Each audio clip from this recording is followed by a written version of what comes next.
So, something that I never shared about this situation right here, particularly, um, when the person gave me the pills that put me in this situation, um, I was a professional drug addict, so like I took so many thousands of blues that I can taste when they fake. Like that's super easy to do. So when I took those, uh, I took them and like immediately I could tell by how fast they dissolve and what they taste like that they wasn't real. So I'm like, shit, a lot of people that I know died from this. So I remember laughing about it and it was like, fuck it, see what's gonna happen. You're gonna see how this shit goes. Like but that that thought is not just like you trying to live on the wild side. It is like you, where else do you go when you're trying to run from the demon that's following you as far as being addicted? Like that shit, I was tired of it. I was tired of getting high every day and spending all my money on drugs and just doing whatever I can to get it. Like that's not a life for nobody. Nobody wants to live like that. That's why when people say that, you chose to do that, I didn't. Like I chose the first one maybe, but I didn't choose the rest after that. Like that shit chose me, and like I wanted out of that so bad.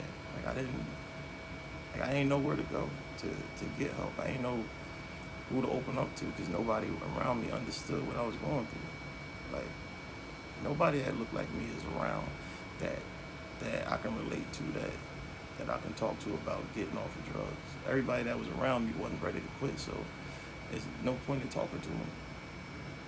So where do you go? Where else do you go? Like when you want to get away from it so bad, I felt like the only place that I can get to is death. It's the only place I can hide from this. That you to finally get some peace.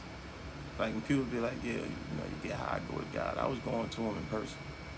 That was my solution because I didn't have any other solution. That's why I do what I can to reach people and be so transparent about the way I feel and what I go through, because you don't know like what it can do to somebody to make them feel like it's safe to share and just to get it out. That's why I try to reach people that might not know is somewhere that you can go to get help, and it's somebody willing to listen. I'm always willing to listen to anybody, because if I had somebody to talk to that understood what I was going through, I probably could have prevented that situation right there.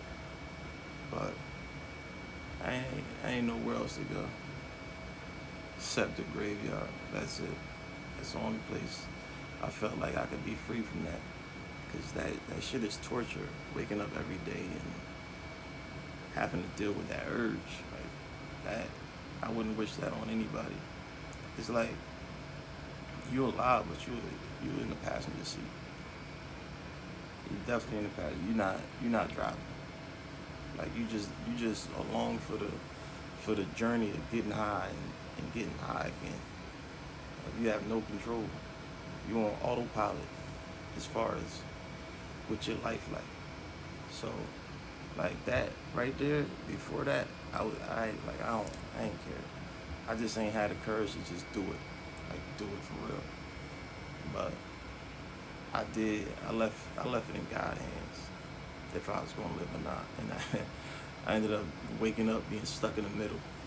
I was alive, but I was actually dying. So I was in between. But I ain't know I wanted to live until that situation right there. And I woke up and just seen people crying and caring that I didn't even think cared. Like that was an eye opener. And I felt like, damn, somebody actually is feeling a way that I might not be here for much longer.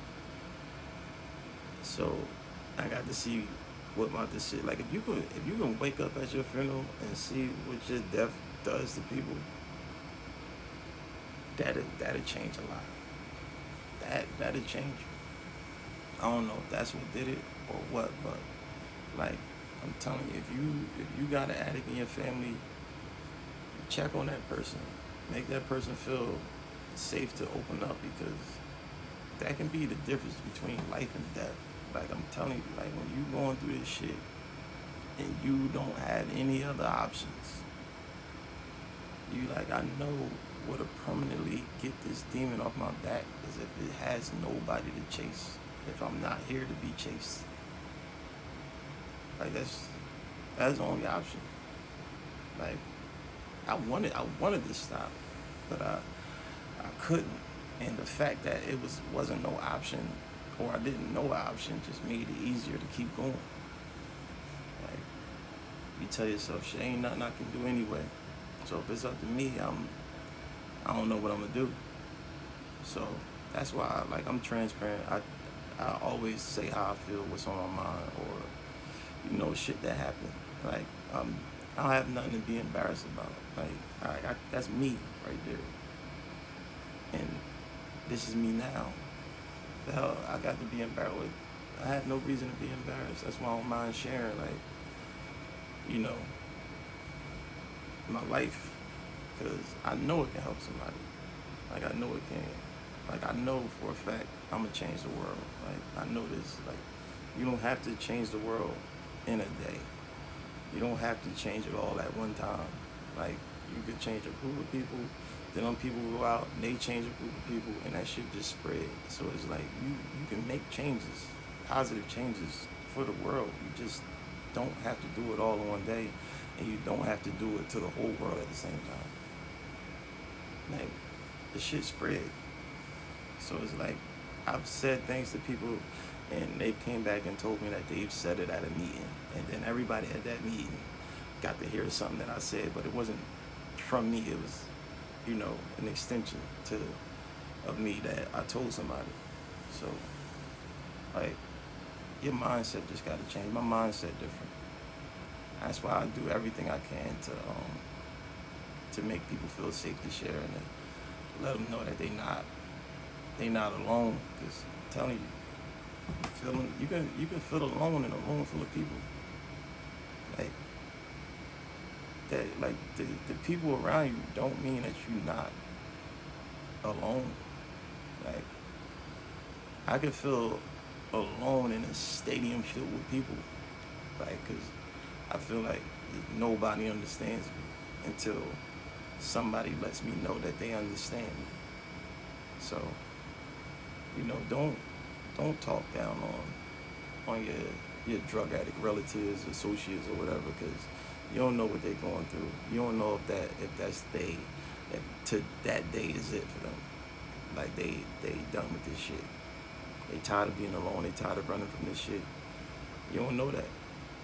Like, so don't always think you better than somebody because you don't got that illness. So yeah, if you can, just talk to your relatives or people that you know that's going through it. Because I'm telling you, they can really use it. They definitely can use it. Because I could have used somebody to talk to before this situation. But yeah, I never told nobody that I knew it was a possibility. No, I didn't know that was a possibility. I knew it was a possibility that I would either wake up or I won't wake up. I didn't know I would wake up half dead, unalive. I didn't know that part. But I wouldn't change that for nothing though, because that made me everything I am now. And now I don't have urges. I look at addiction way different. Like it's not attractive to me anymore. It's like that ex that you got that you'd be like, ew, would never touch that person again, even if somebody paid me. That's how I feel about it. So keep that in mind. You can stop somebody from having their last day if you just make them feel safe with sharing.